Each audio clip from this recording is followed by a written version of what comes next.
Di na. Ay, sandali.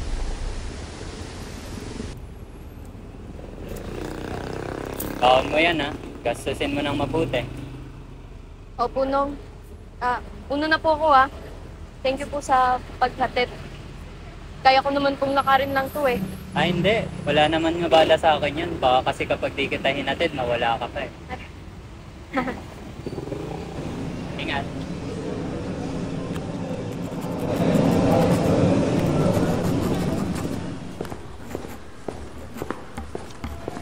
Ay!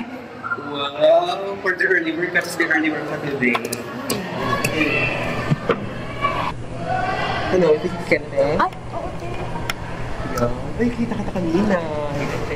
Grabe, sobrang swerte. Hindi ko, te. Ninong ko yun. Hinatid ako kasi baka na madukot ako. Very tall. Very fairness ka. What? Single ba yun? Oo. Ay, perfect. Byudo na. Ay, Isang taon. Mapakalandi mo, te. Naka-Bible verse na damit ka pa man. Sorry perfect mo kasi. Kasi dito Anong thank you? Walang libre sa mundo ngayon, te. Ano? Parang kaibigan. Sige lang naman sa research ha. Thank you ulit.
siomay na sa labas? Hindi ko. Masarap yun. Kailangan yun sa school. Libre mo. Wala na akong pera. Diyan na lang sa labas. Mamaya hati tayo. Ay,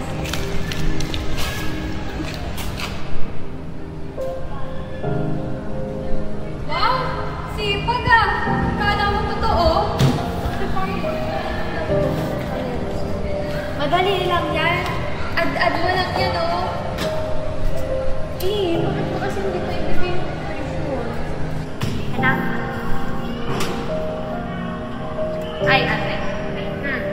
Ito. Happy birthday. Ano to? Binili mo? Siyempre. Ang mahal na to! Siyempre, ikaw na naman nare-regaluhan mo eh. Okay naman buhay ko ngayon. Pero, bakit parang nangangamba ako? Ayos lang kaya to? Hindi ba masama to? Ayoko na dito! Please, itigil niyo na. Kaso, kailangan ko. Para kay Athena. Kailangan kong itama ang mga mali. Hindi ako komportable sa trabaho na to. Pero, marami naman magbigay ng sweldo at swak pa sa part-time job. Pero, hindi na kasi tama na nagba-blackmail ng tao. Beyond the belt na to eh. Kailangan kong itama ang mga mali. Pero baka buhay ko naman ang kapalit. Kaya ko kayang i-risk sarili ko para dito? Nung oras na, kain na tayo. Sige po.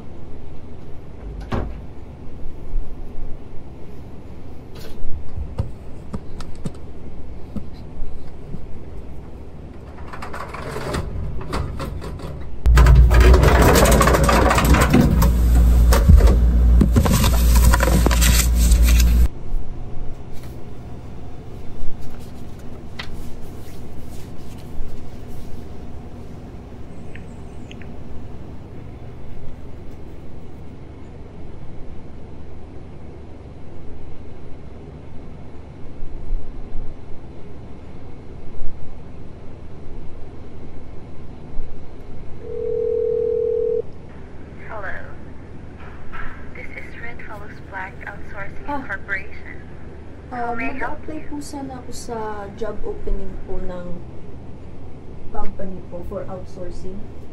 Pwede pa po ba? Yes po, ma'am. You're still hiring. Would you like a brief job overview po?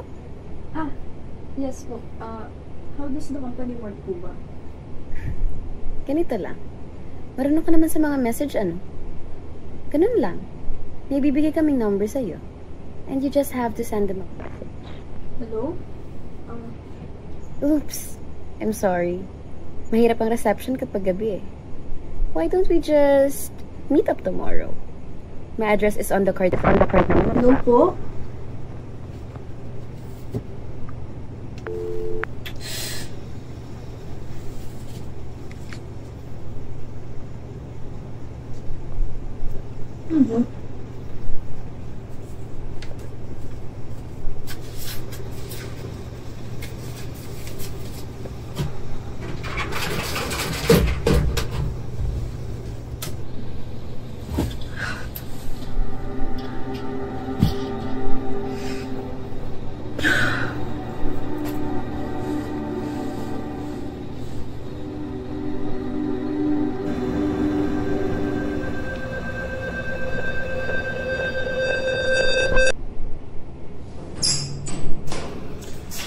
Oh, I've been expecting you, Iya.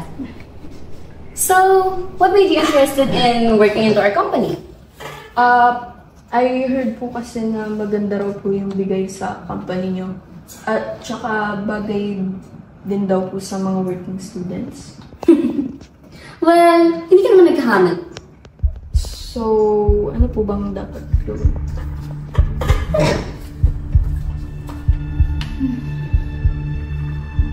Siya. Wait. Here. Message this number. Isa yan sa mga umutang sa RFP. Make him choose kung magbabayad na ba siya or papatay na rin siya. But, in your own ways. Don't worry. Hindi naman literal na gagawin. More like rent lang. Para, mabilis makapagbayad. But, rest assured, hindi namin kayang gawin yan for the sake of money. Also, quota-based siya.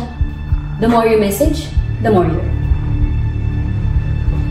So, tell me, you looks familiar. You haven't told me your name. I'm Luna Santos po.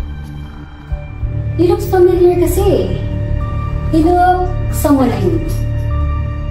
Someone na very close sa akin. And someone I admire. Eris Santiago is her name. Do you know her by any chance?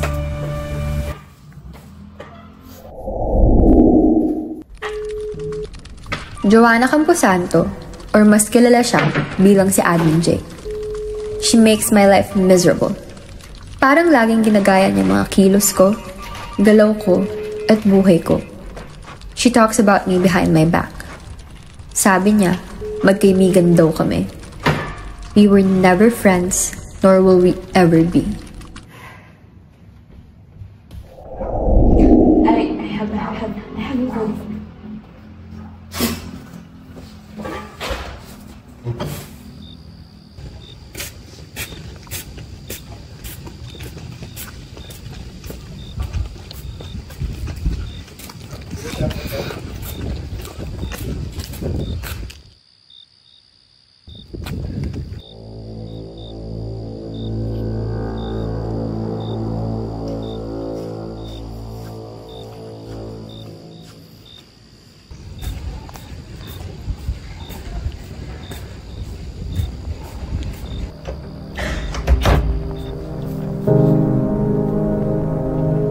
Ayos pa naman ng unang mga linggo. Nakakasweldo ako sa bawat pagtitext ko sa mga taong to. Sketchy pa rin siya kung iisipin at mukhang hindi righteous ang bawat gawi. Had to keep it professional na lang para sa aming dalawa ni Athena. Pero, nakakakita na ako ng pattern. Sa dami ng minimessage ko araw-araw, bakit parang buhay ng mga nakasalamuha ko ang kapalit? Tila bakit parang nauubos kami dito? Nakakapangamba naman. Hindi ako mapakali. Kailangan ko malaman ang totoo.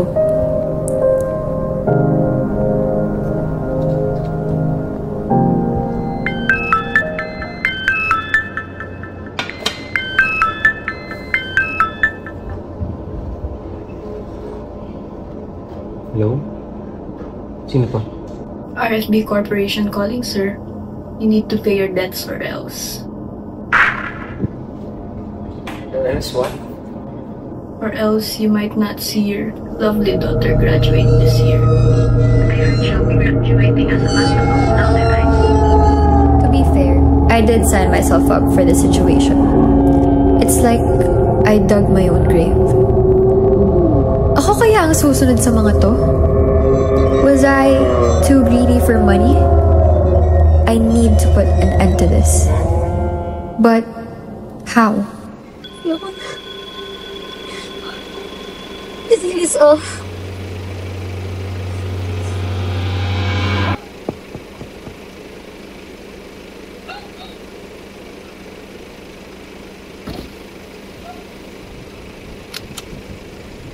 Tawagan mo si Tina.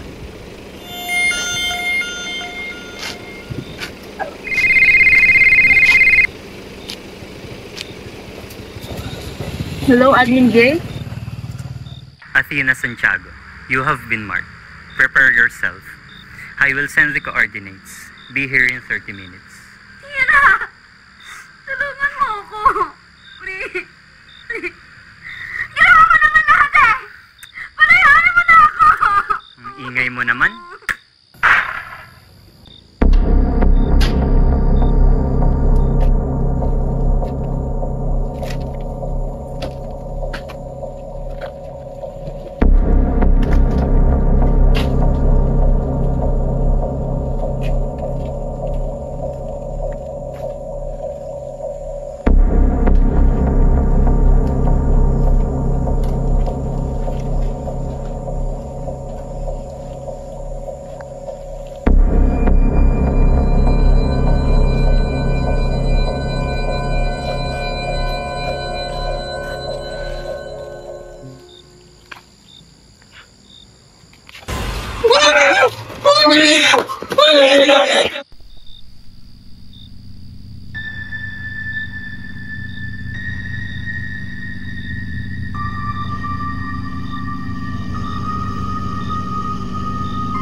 Ang tapang mo rin, no?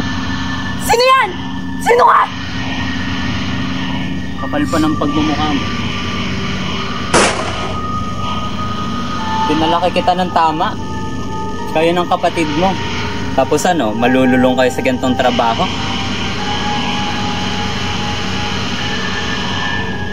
No. Yan. Yan sa lintik na trabaho na yan. Ano pinagsasabi mo? Alam mo yung sinasabi ko. Si Salome. Kayo yung pumatay sa kanya. Pinatay? Di ba nagpakamatay siya? Ha? Huwag kang ang parang pinalaki kita ng tama. Parang ang kapatid mo. Pare-parehas lang kayong lahat. Ni 5 butas wala kayong tinira. Wala man lang kayong awa sa amin. Ang gagahaman yung lahat. Nagpakamatay siya kasi yun yung nakita niyang solusyon para lang matakasan yung delubyong kayo rin naman ang may gawa. Bukod sa mahirap na nga makabayad, halos mabaliw siya sa pang-aabusong ginawa niyo. Ilang tao yung kinatok namin para lang makatakas. Araw-araw, gabi-gabi, siya pa rin yung ginugulo niyo sa mga lintik na text na yan. Hindi man lang kayo naawa sa mga tulad naming kapit na lang sa patalim. Ginawa niya yung lahat para mabigyan kami ng magandang buhay. Pero tingnan mo, ganyan yung kinahinatnan niya dahil sa inyong lahat. No! Malinis ang kamay ko! Hindi ko pinatay si Salome. Ang sakit nun, Tina. Alam mo ba yung pakiramdam na wala akong magawa kahit isa? Tas ano yun? Ganon-ganon na lang? So, ganito mo kung siya. Oo.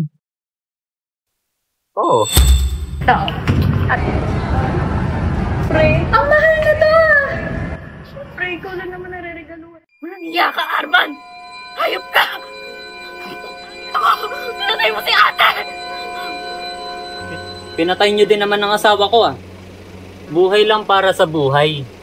Simula nung pinatay niyo siya, sinumpa ko na lahat ng miyembro ng kumpanya niyo ay papatayin ko. Gusto! Ha?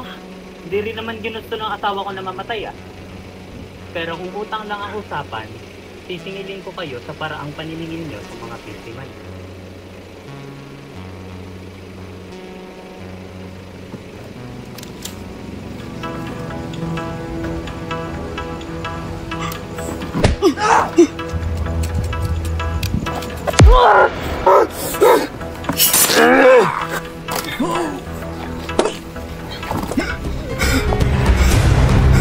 Walang malinis sa ating dalawa, Arman! Oo! Kaya wag kang hipokrito! Marami ka ring dugo sa kamay mo! Ay, namin ang sa finish.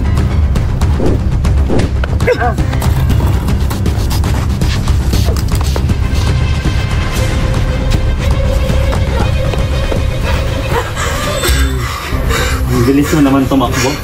Sana tinuruan mo magulang mo, no? Hindi sana di sila naging abo ngayon. Huwag mo dinadamay sila mama dito, Arman! Hindi ako tumatakbo! Ikaw lang hindi nakakahabol!